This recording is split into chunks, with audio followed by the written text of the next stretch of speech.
स्वागत है फिर से आपका अपने यूट्यूब चैनल पर एनएक्स पढ़े सॉल्व गुरु। और लगातार 2 दिन से हमारी वीडियो नहीं आ पा रही थी, कुछ कारणवश कुछ काम में व्यस्त है, लेकिन फाइनली आज का वीडियो आपके सामने जो है वो किसी का थंबनेल पर दिख गया होगा। जी हाँ दोस्तों, बिहार विधानसभा एसओ का पॉलिटी का 100 सवालों का संपूर्ण डिवीजन आज फिर होगा। जैसा कि पता है कि मैंने आपको बताया था कि टोटल मैं आपको 1000 पॉलिटी का एमसीक्यू करवाऊंगा जो कि प्रीवियस एग्जाम में पूछे गए हैं। उसी का आज ये पार्ट 1 रहने वाला है। जो बच्चे हमारी वीडियो को पहली बार देख रहे हैं उनको बताना चाहता हूँ कि इस चैनल पर आपको बिहार के सभी एग्जाम के बारे में सबसे पहले नोटिफिकेशन बताया जाता है। साथ ही साथ एएसओ बिहार विधानसभा और बिहार विधान परिषद का बिल्कुल फ्री ऑफ कॉस्ट आप लोग को यहाँ पर तैयारी करवाई जा रही है। उसके रिगार्डिंग ये पॉलिटी का दूसरा वीडियो है जिसमें कि आपको 100 प्रश्न पॉलिटी के प्रीवियस क्वेश्चन जो एएसओ में पूछे गए हैं या फिर बिहार के जितने भी ग्रेजुएशन लेवल पर एग्जाम में पूछे गए हैं उन सभी का ये क्वेश्चन बैंक रहने वाला है। इसलिए अगर आपने उस पहली वीडियो को नहीं देखा है तो इस वीडियो को देखने के बाद उस वीडियो को भी जाकर के लिंक में देख लीजिएगा, ताकि आपको ये आइडिया हो जाए कि बिहार में पॉलिटी के रिगार्डिंग जो होती है यानी पॉलिटी में किस तरह के प्रीवियस क्वेश्चन आते हैं। साथ ही साथ अगर बिहार विधानसभा और एसओ की बात करते हैं, बिहार विधानसभा और परिषद एसओ की बात करते हैं, तो जब तक आपकी एग्जाम नहीं आती आपकी सबसे पहले जो प्रायोरिटी होती है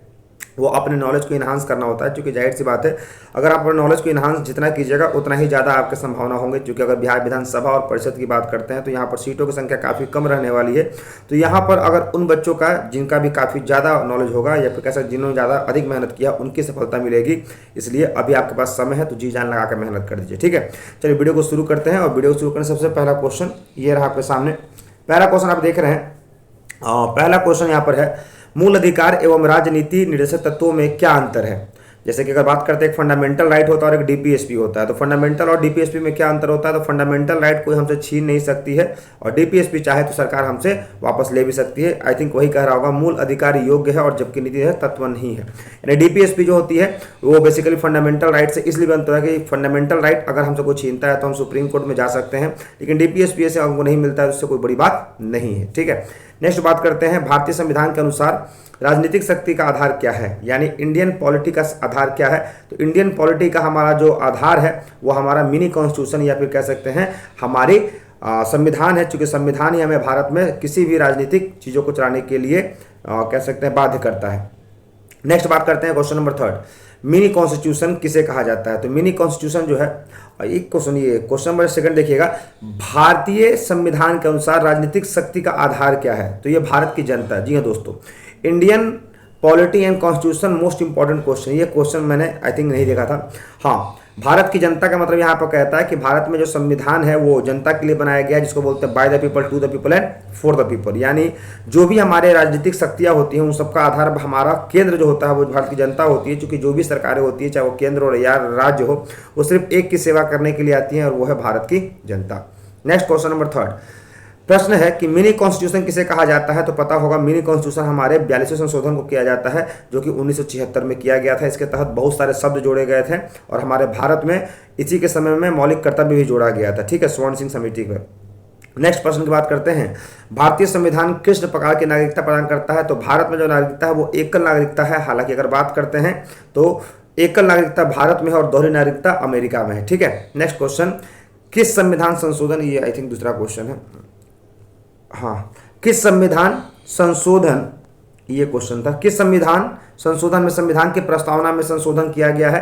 तो याद रखिएगा, संविधान की प्रस्तावना सबसे पहले संविधान का हिस्सा है या नहीं ये तो केशवानंद भारती केस के आधार पर आया था, लेकिन संविधान में जो प्रस्तावना में बदला गया था बातों को, 3 शब्द जोड़े गए थे, triple S, sovereign, secular, socialist. ये जो शब्द जोड़े गए थे ये शब्द जो है वो 42वें संशोधन के द्वारा जोड़े गए थे, जिसे मिनी कॉन्स्टिट्यूशन भी कहते हैं 1976। ठीक है, नेक्स्ट बात करते हैं, संविधान सभा के स्थायी अध्यक्ष कौन थे। संविधान सभा के जो अध्यक्ष 2 थे, एक टेम्पोररी थे एक परमानेंट थे। टेम्पोररी थे सच्चिदानंद सिन्हा जो कि 9 दिसंबर को 1946 में पहली बैठक में बैठे थे, और परमानेंट थे 11 दिसंबर को राजेंद्र प्रसाद। ठीक है, ये रहा प्रश्न। नेक्स्ट क्वेश्चन को देखते हैं।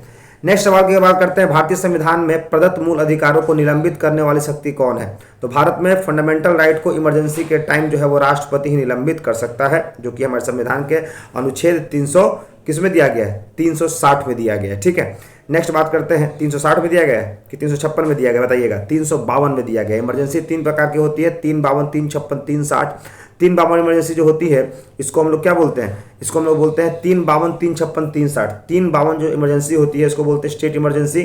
356 जो होती है ये होता है नेशनल इमरजेंसी, और 360 जो होता है ये फाइनेंशियल इमरजेंसी। ठीक है, नेक्स्ट बात करते हैं, ब्रिटिश संसद द्वारा इंडियन इंडिपेंडेंस एक्ट कब पारित किया गया था? तो इंडियंस को इंडिपेंडेंस एक्ट जो है वो उनके संसद में जुलाई 1947 में किया गया था और हमारे भारत को 15 अगस्त 1947 को आज़ाद कर दिया गया था। नेक्स्ट बात करते हैं संविधान बनाने वाली प्रारूप समिति, जिसको ड्राफ्टिंग कमेटी थे, उसके अध्यक्ष कौन थे? तो यहाँ पर दो क्वेश्चन आता है। एक कि प्रारूप समिति जिसको ड्राफ्टिंग कमेटी में कितने मेंबर थे? तो मेंबर हो जाएंगे 7 और इस मेंबर के चेयरमैन कौन थे, मतलब इस कमेटी के चेयरमैन कौन थे? तो बी आर अम्बेडकर थे जिन्होंने संविधान को ड्राफ्ट किया था। तीसरी क्वेश्चन एक और भी आता है कि जब संविधान को ड्राफ्ट किया जा रहा था उसको कितनी बार पढ़ा गया था? तो 3 बार पढ़ा गया था। ठीक है, नेक्स्ट क्वेश्चन की बात करते हैं। आई होप आपको सवाल अच्छा लग रहा होगा। अगर सवाल अच्छा लगे तो चैनल को लाइक करके बेल आइकन हिट कर दीजिएगा और साथ ही साथ हमारे अपने दोस्तों को भी शेयर कर दीजिएगा। ठीक है, नेक्स्ट बात करते हैं संविधान का अनुच्छेद 356 जिसके बारे में उन्होंने जिक्र किया, किसी राज्य में राष्ट्रपति शासन लागू करने के प्रश्न पर है या नहीं? तो याद रखिएगा संविधान का जो अनुच्छेद 3 होता है 352, 356, 360, 352 होता है नेशनल इमरजेंसी, 356 होता है स्टेट इमरजेंसी और 360 होता है फाइनेंशियल इमरजेंसी। तो वही कह रहा है संविधान का अनुच्छेद 356 किससे संबंधित है? तो किसी राज्य में राष्ट्रपति शासन लागू होगा या नहीं होगा, इससे संबंधित है। नेक्स्ट, भारत के संविधान में प्रथम संशोधन कब किया गया? तो भारत का जो प्रथम संशोधन किया गया था वो 1951 में किया गया था, फर्स्ट अमेंडमेंट। नेक्स्ट क्वेश्चन की बात करते हैं, कैबिनेट मिशन योजना में क्या संविधान निर्माण के लिए प्रस्तावित संविधान सभा को वयस्क मताधिकार के आधार पर निर्वाचन करने का स्वीकार किया गया था? तो यह है नहीं। जी हाँ दोस्तों, जब कैबिनेट मिशन योजना बना था तो उसमें संविधान का जो निर्माण हुआ था उसमें जो संविधान सभा के जो वयस्क मताधिकार के आधार पर निर्वाचित करने का स्वीकार नहीं किया गया था। जो भी प्रोविंसेस थे उन प्रोविंसेस से जो मुख्य व्यक्ति थे उनको ही चुना गया था। ठीक है, नेक्स्ट क्वेश्चन बात करते हैं, किस वर्ष गोवा सहित अन्य पुर्तगाली वस्तुओं को भारत में मिलाया गया था? तो पता होगा हमारा देश आज़ाद होने के बावजूद भी गोवा और फिर कह सकते हैं लक्षद्वीप या अंडमान निकोबार पर हमारा उसमें अधिकार नहीं था, तो इनको हम लोगों ने 1962 में भारत में मिलाया था। ठीक है, और कह सकते हैं पुर्तगालिया या फिर गोवा को हम लोगों ने 1962 में भारत का हिस्सा बनाया था। नेक्स्ट क्वेश्चन की बात करते हैं, संविधान के मूल कर्तव्यों को शामिल करने का विचार किस देश के संविधान से लिया गया था? तो यही याद है। फंडामेंटल ड्यूटीज किस देश से लिया गया? सिंपल ये क्वेश्चन है। तो फंडामेंटल ड्यूटीज जो है वो रसिया से लिया गया है और पहले इसका नाम यूएसएसआर हुआ करता था। नेक्स्ट, राज्य के नीति निषेध तत्व एक ऐसा चेक है जिसका भुगतान बैंक की सुविधा अनुसार किया जाएगा। ये किसने कहा था कि डीपीएसपी जो है वो राज्य पर डिपेंड करता है कि इसको सही से लागू करती है या नहीं? तो ये कहा था केटी शाह। और केटी शाह की बात करते हैं तो ये जाना माने एक इकोनॉमिस्ट थे। नेक्स्ट, अनुच्छेद 368 जिसको संशोधन कहा जाता है, संशोधन हेतु संसद को विशेष बहुमत और कम से कम आधे राज्यों का समर्थन आवश्यक है, हाँ या ना? तो कहा जाएगा हाँ, किंतु सभी संशोधन को नहीं। यानी सभी संशोधन में बहुमत की आवश्यकता नहीं होती है। कुछ संशोधन जो होती है वो कम बहुमत पर यानी अल्प बहुमत पर भी या फिर कह सकते हैं थोड़े नंबर सांसद पर भी संशोधन हो सकता है, लेकिन डिपेंड का संशोधन वो किस तरह का है। ठीक है, संशोधन 3 तरह के होते हैं, साधारण संशोधन, बहुमत संशोधन और विशेष बहुमत संशोधन। ये आपको मैं जब क्लास लूंगा इसका संशोधन को आराम से बताऊंगा। नेक्स्ट क्वेश्चन की बात करते हैं, राष्ट्रपति निर्वाचित होने का पात्र बनने के लिए किसी व्यक्ति की आयु कितनी होनी चाहिए? तो राष्ट्रपति बनने के लिए 35 वर्ष होनी चाहिए और राष्ट्रपति का कार्यकाल 5 वर्ष होता है। वर्तमान में द्रौपदी मुर्मू हमारे भारत के राष्ट्रपति हैं। नेक्स्ट बात करते हैं, उपराष्ट्रपति में चुनाव में मतदान होते हैं। तो उपराष्ट्रपति का जो चुनाव होता है तो इसमें जो मतदान होते हैं उसमें कौन कौन हिस्सा लेते हैं? तो लोकसभा और राज्यसभा के सभी सदस्य लेते हैं और साथ ही साथ हमारी विधानसभा के सदस्य भी लेते हैं। नेक्स्ट, किसकी अनुमति के बिना राज्य की विधानसभा में कोई धन विधेयक पेश नहीं किया जा सकता है? तो विधानसभा हो या फिर लोकसभा हो, लोकसभा में कोई भी धन विधेयक राष्ट्रपति के आदेश के अनुकूल ही पेश होता है, उनके बिना पेश नहीं हो सकता है। और राज्य में विधानसभा की बात करते हैं तो राज्यपाल के आदेश के बिना कोई धन विधेयक पेश नहीं हो सकता है। क्यों? क्योंकि कोई भी विधेयक या कोई भी बिल मनी बिल है या नहीं इसका तय लोकसभा में राष्ट्रपति करते हैं और विधानसभा में राज्यपाल करते हैं। आई होप आपको कॉन्सेप्ट समझ में आ रहा होगा। 2 दिन के बाद थोड़ा वीडियो बना रहे, थोड़ा सा टाइम लग रहा है आप लोग को, लेकिन यूज टू हो जाएंगे, कोई दिक्कत नहीं है। अगर वीडियो अच्छा लगे तो अपने दोस्तों को शेयर कीजिएगा और चैनल को सब्सक्राइब करके बेल आइकन हिट कर लीजिएगा। साथ ही साथ अपने उन दोस्तों को बता दीजिएगा कि यहाँ पर पॉलिटी का बेहतरीन सेशन आपको देखने को मिल रहा है। ये सारे प्रीवियस क्वेश्चन जो एग्जाम में पूछे गए हैं और अगर इसको आप कर लेते हैं तो आसानी से प्रीवियस ईयर पॉलिटी के किसी भी क्वेश्चन को आप कर सकते हैं। ठीक है, नेक्स्ट आते हैं यहाँ पर राष्ट्रपति के बारे में। राष्ट्रपति का अभिभाषण कौन तैयार करता है? जो राष्ट्रपति जो स्पीच देते हैं उसको कौन करता है? तो केंद्रीय मंत्रिमंडल, जिसको बोलते हैं सेंट्रल मिनिस्टर ऑफ काउंसिल। ठीक है, एक वर्ष में कम से कम कितनी बार संसद में बैठक होना चाहिए? तो आमतौर पर संसद में 3 सत्र होते हैं, लेकिन एक वर्ष में कम से कम 2 सत्र होने चाहिए और दोनों सत्रों में अधिकतम अवधि जो है वो 6 महीने से अधिक नहीं होना चाहिए। और अधिकतम सत्र की जो अवधि होती है यानी महीना होता है, पहला 4 मंथ, दूसरा 3 मंथ और तीसरा 2 मंथ, यानी 4-3-2 का जो अवधि होता है, 4 महीने, 3 महीने और 2 महीने, कुल मिला के 9 महीने, यानी 3 महीने काम, 3 महीने आराम और 9 महीने काम। ठीक है, नेक्स्ट बात करते हैं भारत में वह मंत्री जो संसद के दोनों सदनों में किसी सदन का सदस्य नहीं होता है उसे कितने समय के मंत्री पद में मुक्त हो जाना पड़ता है। जैसे कि कभी कभी क्या होता है कि भारत में कभी कभी कोई ऐसा मंत्री या कोई ऐसा व्यक्ति है जो लोकसभा से खड़ा हुआ, ठीक है, और लोकसभा से खड़ा हुआ, लोकसभा का चुनाव हार गया, लेकिन फिर भी अगर उसको चाहे तो क्या मंत्री बना सकते हैं? तो बिल्कुल बन सकता है। मंत्री क्या, प्रधानमंत्री, चाहे वो मुख्यमंत्री, याद रखिएगा ये चीज़। आज ही मैं एक बच्चे को बता रहा था, जरूरी नहीं है कि वो व्यक्ति जीत कर ही मंत्री बने। कभी कभी क्या होता है कि जैसे कि बाय द वे मैं सांसद के रूप में खड़ा हूं, पिछले बार मैं मंत्री था, इस बार मुझे फिर से टिकट मिला और मैं सांसद के रूप में खड़ा हूं, और बाय द वे कि मैं चुनाव इस बार हार गया, तो क्या मुझे फिर से मंत्री बनने का मौका नहीं मिलेगा? बिल्कुल मिलेगा। ये डिपेंड करता है आपके मंत्रिमंडल में। जैसे कि कोई अगर व्यक्ति अपने सांसद का चुनाव हार गया है और उसे फिर से मंत्री बनाना है, तो उसे मंत्री का हम शपथ भी दिलवा देंगे, लेकिन उस व्यक्ति को 6 महीने का समय देते हैं। उस 6 महीना में जो भी उपचुनाव होंगे, कहीं से भी उपचुनाव, जैसे उपचुनाव क्या होता है कि आमतौर पर कोई व्यक्ति विधायक से सांसद बन गया तो उसका वो सीट खाली हो गया, सांसद है वो उसकी मृत्यु हो गई तो वो क्या हो गया, उसका सीट खाली हो गया, या फिर जो व्यक्ति सांसद है उस पर कोई आपराधिक केस चल रहा था तो उसका सीट खाली, उसको जेल हो गया, तो उस केस में उसके सीट को भरने के लिए उपचुनाव कराया जाता है। तो 6 महीने के अंतर्गत अगर व्यक्ति वो उपचुनाव कहीं जगह से जीत जाता है तो वो मंत्री बना रहेगा। और यही चीज़ प्रधानमंत्री के लिए भी होता है। जैसे कि भाई देवी इस बार अगर बात करते हैं नरेंद्र मोदी, अगर वो लोकसभा क्षेत्र, अपने संसदीय क्षेत्र बनारस से हार जाते फिर भी प्रधानमंत्री बन सकते थे, ऐसे कोई बड़ी बात नहीं है। क्योंकि प्रधानमंत्री बन जाते तो उनको 6 महीने के अंतर्गत किसी भी क्षेत्र से वो जीत करके फिर से प्रधानमंत्री के रूप में अपने कार्यकाल को आगे बढ़ा सकते थे, ठीक है। तो ये बहुत कम बच्चे जानते हैं, इसलिए मैंने थोड़ा वीडियो को इलेबोरेट कर दिया क्वेश्चन के साथ ही। आई होप क्वेश्चन अच्छा लगा होगा। किस राज्य का लोकसभा तथा राज्यसभा सबसे अधिक प्रतिनिधित्व है? तो उत्तर प्रदेश में लोकसभा राज्यसभा की सीटें अधिक हैं। उत्तर प्रदेश में लोकसभा की सीटें 80 हैं और राज्यसभा की सीटें 31 है, ठीक है। यह भी क्वेश्चन बहुत बार आया है। नेक्स्ट क्वेश्चन बात करते हैं, भारत सरकार का मुख्य विधि परामर्श कौन होता है? तो भारत सरकार को सबसे ज्यादा कानूनी सहायता या कानूनी सलाह जो है वो करने वाला अटॉर्नी जनरल होता है, जो कि आर्टिकल 76 के तहत आता है, जिसको बोलते हैं भारत का महान्यायवादी। नेक्स्ट बात करते हैं, संविधान के किस अनुसूची में केंद्र और राज्य के बीच वैधानिक शक्तियों का बंटवारा किया गया है? यानी केंद्र सरकार और राज्य सरकार किन किन विषयों पर कानून बना सकती है? तो वो 7वीं अनुसूची, और कुल मिला के 3 सूची होती है। एक होती है केंद्र सूची, दूसरी होती है राज्य सूची और तीसरी होती है समवर्ती सूची। नेक्स्ट क्वेश्चन की बात करते हैं, राज्यसभा में राज्यों को प्रतिनिधि किस राज्य का होता है और कितना? तो राज्यसभा में सबसे ज्यादा प्रतिनिधि उत्तर प्रदेश का 31, ये मैंने बता ही दिया आप लोग को। नेक्स्ट क्वेश्चन यहाँ पर देखते हैं, भारत में राष्ट्रपति के चुनाव के लिए निर्वाचन मंडल के सदस्य कौन होते हैं? तो राष्ट्रपति का जब चुनाव होता है तो सबसे पहले ये अप्रत्यक्ष होता है, और इसके जो निर्वाचन मंडल में जो सदस्य होते हैं वो लोकसभा के सारे एमपी होंगे, राज्यसभा के सारे एमपी होंगे, विधानसभा के सारे एमपी होंगे, नवनिर्वाचित। जो मनोनीत होते हैं वो नहीं होते। मनोनीत यानी जिनको राज्यपाल या फिर राष्ट्रपति चुनते हैं। नेक्स्ट, संविधान के किस अनुच्छेद में भारत के नियंत्रक, महालेखा परीक्षक के कर्तव्यों और शक्तियों का वर्णन है? तो आमतौर पर इसे सीएजी बोलते हैं, जो वर्तमान में हमारे जीसी मुर्मू है, अंग्रेजी में बोलते हैं कॉम्प्ट्रोलर एंड ऑडिटर जनरल। ये सीएजी आर्टिकल 148 में आता है, लेकिन उनके कार्यों के बारे में आर्टिकल 149 या फिर 149 में बताया गया है।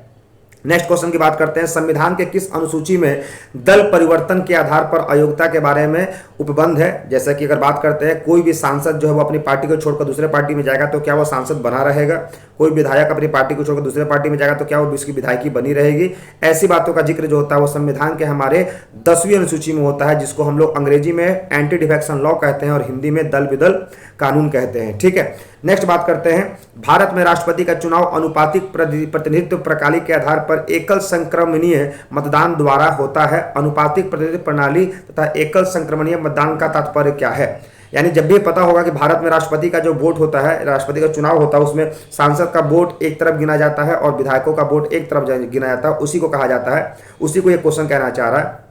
तो यहाँ पर दे रहा है आंसर में, सभी विधानसभाओं के निर्वाचित सदस्यों के मत तथा संसद के निर्वाचित सदस्यों के मत आपस में बराबर रहो, यह अनुपातिक प्रक्रिया कहलाती है। यानी कहने का मतलब यह कहलाता है कि जो भी विधायक हैं, जो भी सांसद है, सबका मत एक बराबर है, इसलिए उसे एकल संक्रमित तरीके से इसका चुनाव करवाया जाता है। इसकी भी एक फॉर्मूला होती है, वो मैं आपको नेक्स्ट वीडियो में बता दूंगा। नेक्स्ट यहाँ पर बात कर रहे हैं, पौंडीचेरी के प्रशासक आमतौर पर जो होते हैं, किसी भी यूनियन टेरिटरी जो होते हैं वहां पर प्रशासक होते हैं, जिसको आप एडमिनिस्ट्रेटर कहते हैं, ठीक है। आमतौर पर किसी भी यूटी के जो होते हैं वो लेफ्टिनेंट गवर्नर होते हैं, लेकिन पौंडीचेरी में एडमिनिस्ट्रेटर होता है। कौन होता है? एडमिनिस्ट्रेटर, जिसको अंग्रेजी में एडमिनिस्ट्रेटर और हिंदी में प्रशासक कहते हैं। और अंडमान निकोबार के प्रशासक को क्या कहते हैं? तो उन्हें उपराज्यपाल कहा जाता है। जैसा कि मैंने आपको कहा ही कि जितने भी राज्य हैं तो राज्य में राज्यपाल होते हैं, लेकिन जो केंद्र शासित प्रदेश हैं, जिसको यूनियन टेरिटरी कहते हैं, वहां पर एडमिनिस्ट्रेटर जो है देखरेख करने वाला होता है, उसे हम लोग उपराज्यपाल कहते हैं, लेफ्टिनेंट गवर्नर कहते हैं, ठीक। नेक्स्ट, बिहार में लोकसभा तथा राज्यसभा के लिए कितनी सीट निर्धारित की गई है? तो बिहार में लोकसभा की सीटें जो है वो उत्तर प्रदेश की आधी है। लॉजिक के रूप में याद रखिएगा, जो हमेशा आपको याद रहे, लोकसभा और राज्यसभा सीटें जो है वो उत्तर प्रदेश की बिल्कुल आधा है। जैसे उत्तर प्रदेश में लोकसभा सीट 80 है तो बिहार में 40 है, वहां पर 31 है तो यहाँ 16 है, यानी 16 दूनी 32, एक कम है, ठीक है, जो आपको दे रखा होगा। नेक्स्ट, भारतीय संघ की कार्यपालिका का प्रधान राष्ट्रपति है और इसमें संघ की कार्यपालिका शक्ति निहित है। राष्ट्रपति शक्ति का प्रयोग किसकी सहायता से करता है? तो केंद्रीय मंत्रिमंडल सहायता से। राष्ट्रपति को एक काउंसिल ऑफ मिनिस्टर दी जाती है जो कि इसको हेल्प करता है, तमाम चीजों में हेल्प करेंगे, ठीक है। नेक्स्ट बात करते हैं, कानून निर्माण हेतु प्रस्तावित विधेयक कितने वायन होते हैं? याद रखिए, कानून निर्माण हेतु प्रस्तावित विधेयक होते हैं कितने वायन, उसके कितने चरण होते हैं? तो 3 चरण होते हैं। आज का ये आखिरी स्लाइड है, राष्ट्रपति कितने समय अंतराल के पश्चात वित्त आयोग का गठन करता है? यानी जो राष्ट्रपति जो फाइनेंस कमीशन का गठन करता है वो कितने साल पर करता है? तो हर 5 साल पर जो होता है वो फाइनेंस कमीशन का गठन किया जाता है। नेक्स्ट बात करते हैं, संविधान सभा में जो प्रारूप समिति थी के अध्यक्ष जो BR अम्बेडकर था, जिसको हम ड्राफ्टिंग कमेटी कहते हैं, इसमें कितने सदस्यों की संख्या थी? तो मैंने बताया था 7 मेंबर होते हैं और चेयर मेंबर हमारे जो थे वो BR अम्बेडकर को बनाया गया था। संविधान के किस भाग में मौलिक अधिकार के प्रावधानों को शामिल किया गया? तो मौलिक अधिकार जो है वो हमारे भाग जो है वो 3 और अनुच्छेद 12 से 35 में रखा गया है। नेक्स्ट बात करते हैं, संविधान में प्रेस की स्वतंत्रता का अलग से उल्लेख नहीं है, यह स्वतंत्रता किस अनुच्छेद में आती है? तो फ्रीडम ऑफ जो एक्सप्रेशन होता है, जैसे कि पता होगा right to equality, right to freedom जो होता है, तो राइट टू फ्रीडम में जो 19 से 19 21 19 20 21 22 आती है, उसी में 19A जो होता है उसमें फ्रीडम ऑफ प्रेस की बात कही जाती है और 21A में जो होता है वो शिक्षा का प्रावधान किया गया है, ठीक है। नेक्स्ट बात करते हैं, राज्यसभा तथा लोकसभा में संयुक्त अधिवेशन की अध्यक्षता कौन करता है? तो राज्यसभा लोकसभा का जो ज्वाइंट सीटिंग होता है, ये इसका आर्टिकल भी पूछता है, तो इसका आर्टिकल 108 हो जाएगा। और इसका आदेश कौन देता है? तो लोकसभा कहता है कि राष्ट्रपति कहते हैं कि दोनों को एक साथ बैठाओ, और लीड कौन करता है? तो लोकसभा के स्पीकर करते हैं। यानी ये 1 प्रश्न से 3 प्रश्न मैंने आपको बना कर दिया और तीनों का आंसर भी बताया, ठीक है। वीडियो को कम से कम आप 1 से 2 बार जरूर देख लीजिएगा, क्योंकि एक बार क्या होगा कि आप बिगिनर्स हैं तो आपको एक बार समझ में नहीं आएगा। इस वीडियो को कम से कम एक बार जरूर देखिएगा दोबारा, ताकि आपको इन चीज़ों को समझ में आ जाए और यही चीज़ बार बार एग्जाम पूछते हैं तो वहाँ पर अच्छा परफॉर्म कर पाए। क्योंकि एक बार देखिएगा तो आपको आधा याद रहेगा, 2 बार देखिएगा तो पूरा का पूरा आपके दिमाग में छप जाएगा, ठीक है। नेक्स्ट बात करते हैं, और आज का ये आखिरी स्लाइड हो गया। हाँ, ये धन विधेयक के संबंध में राज्यसभा को किस प्रकार का अधिकार होता है? तो याद रखिएगा, धन विधेयक आमतौर पर राज्यसभा में तो जाता नहीं, लेकिन जाएगा भी तो केवल सिफारिश का अधिकार है, इसमें कोई बदलाव नहीं कर सकती है। और धन विधेयक किस अनुच्छेद में आता है? तो यह हमारे संविधान के अनुच्छेद 110 में आता है। यह क्वेश्चन पूछा गया है। लोकसभा के निर्वाचन क्षेत्रों का परिसीमन कौन करता है? पता होगा, जब भी लोकसभा में सीटों को बढ़ाया घटाया जाता है तो वहां पर परिसीमन करवाया जाता है। जैसे कि अभी जम्मू एंड कश्मीर में हो रहा था, परिसीमन आयोग की बैठक हुई थी, तो वहां पर परिसीमन आयोग बैठाया जाता है, ठीक है। भारत में उच्च न्यायालयों की संख्या कितनी है? तो ये पुराना क्वेश्चन था, उस समय 24 था, अभी 25वां हमारा बन गया तेलंगाना। तो आप लोग अपडेट रखिएगा, टोटल हाईकोर्ट हमारे भारत में कितने हैं? 25, जो कि 25वां तेलंगाना में है। भारत में वर्तमान में कुल कितने राज्य हैं? तो भारत में अभी के समय में 29, ये पुराना वाला है, अभी के समय में 28 केंद्र शासित प्रदेश हैं, 28 राज्य हैं और 8 केंद्र शासित प्रदेश है। ये पुराना है 29वां जम्मू कश्मीर को हटा दिया गया। तो हटाने के बाद क्या हुआ कि जम्मू कश्मीर को जब हटाया गया तो 28 हो गया, और जो 7 से 9 था उसमें से फिर दोनों को दादरा नागर हवेली और दमन दीव को 1 कर दिया गया, तो 9 से 8 हो गया, यानी 28 राज्य हो गए और 8 केंद्र शासित प्रदेश भारत में वर्तमान में है, जो कि 2024 की मैं बात करता हूं और 23 जुलाई की अभी वर्तमान में, ठीक है।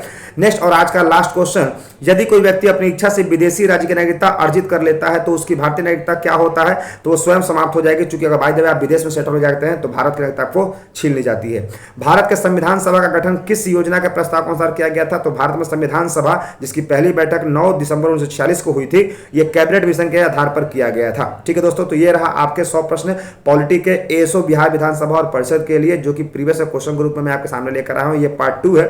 जिन बच्चों ने पार्ट 1 को नहीं देखा था, इसे देखना, पार्ट 1 को भी देख लीजिएगा। और अगर वीडियो अच्छा लगे तो चैनल को सब्सक्राइब कर बेल आइकन हिट कर लीजिएगा, दोस्तों को भी शेयर कर दीजिएगा। ऐसे इंटरेस्टिंग फैक्ट के लिए बाबा टेक केयर, जय हिंद, जय भारत।